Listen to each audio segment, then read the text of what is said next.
नमस्कार मित्रांनो, स्वागत आहे तुमचं आताच्या ब्रेकिंग न्यूजमध्ये।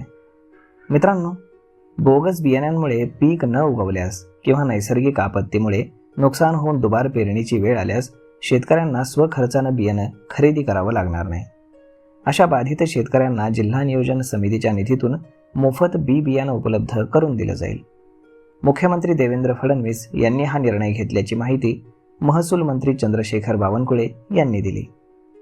राज्यामध्ये अनेक ठिकाणी विशेषतः अमरावती, अकोला, नागपूर आणि इतर भागामध्ये पुरवठादारानं बोगस बियाणं दिल्यामुळे सोयाबीन आणि कापसाचं पीक उगवलं नसल्याच्या तक्रारी मोठ्या प्रमाणावर आल्या।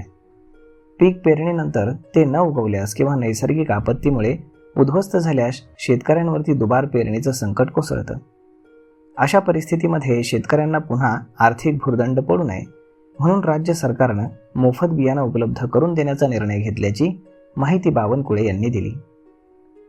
तर मग मित्रांनो, अशा पद्धतीनं जर आता महाराष्ट्रामध्ये दुबार पेरणीचं संकट उभं राहिलं तर शेतकऱ्यांना सरकारकडनं हा दिलासा दिला जाणार आहे आणि त्यामुळे शेतकऱ्यांना एकही पैसा खर्च करण्याची गरज नाही, सरकार त्यांना मोफत बियाणं देणार आहे।